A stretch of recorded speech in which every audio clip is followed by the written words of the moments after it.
नमस्कार बच्चों, मैं सुरुचि सामरिया आपका ई कक्षा में स्वागत करती हूँ।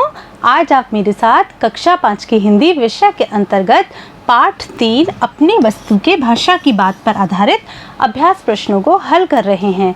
भाषा की बात यानी कि व्याकरण से संबंधित प्रश्न। बच्चों, आप मेरे साथ यह कहानी पिछले भाग में पढ़ चुके हैं और इस पर आधारित अभ्यास प्रश्नों को भी हल कर चुके हैं। यहाँ हम व्याकरण से संबंधित प्रश्नों को हल करने वाले हैं।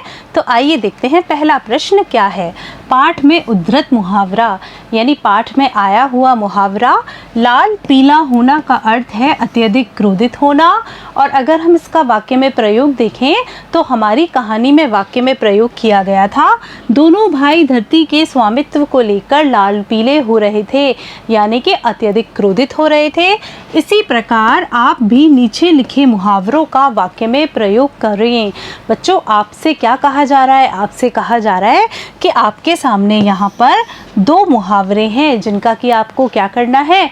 वाक्य में प्रयोग करना है। किस तरह करना है? जिस तरह आपकी किताब में लाल पीला होना मुहावरों का प्रयोग किया गया था। आइए देखिए, 9-2-11 होना। 9-2-11 का क्या अर्थ होता है? भाग जाना। और जब हम इसका वाक्य में प्रयोग करेंगे तो क्या करेंगे? पुलिस के आने की खबर सुनकर चोर 9-2-11 हो गए यानी कि भाग गए। फिर देखिए, पसीना पसीना होना। बच्चों, इस मुहावरे का अर्थ होता है घबरा जाना। और जब हम इसका वाक्य में प्रयोग करेंगे तो क्या करेंगे? पुलिस को देखकर चोर पसीना पसीना हो गया यानी कि घबरा गया। बच्चों, ये वाक्य में प्रयोग तो मैंने किए हैं, आप भी इस तरह इन मुहावरों का और दूसरे वाक्यों में प्रयोग कर सकते हैं, नए वाक्य बना सकते हैं। देखिए अगला प्रश्न, किसने क्या क्या कहा? बच्चों, इस प्रश्न में आपको क्या करना है? आपको यह बताना है कि भाई ने भाई से क्या कहा, महात्मा ने भाइयों से क्या कहा तथा भूमि ने महात्मा से क्या कहा। देखिए, भाई ने भाई से क्या कहा? यह भूमि मेरी है, मैं इसका स्वामी हूँ। महात्मा जी ने भाइयों से क्या कहा?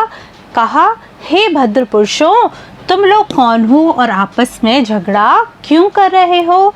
फिर देखिए, भूमि ने महात्मा से क्या कहा? भूमि ने महात्मा जी से कहा, ये दोनों व्यर्थ ही मेरे ऊपर अधिकार जमाने के लिए झगड़ा कर रहे हैं क्योंकि मैं इन दोनों में से किसी की भी नहीं हूँ। हाँ, ये दोनों मेरे अवश्य हैं। बच्चों, आज आपने मेरे साथ आपकी पाठ्यपुस्तक आओ सीखें भाग प्रथम के पाठ 3 अपनी वस्तु के भाषा की बात पर आधारित अभ्यास प्रश्नों को हल किया। बच्चों, मुझे पूरा विश्वास है कि आपको इन सारे प्रश्नों के उत्तर बहुत ही अच्छे तरीके से समझ में आ गए होंगे। नमस्कार बच्चों।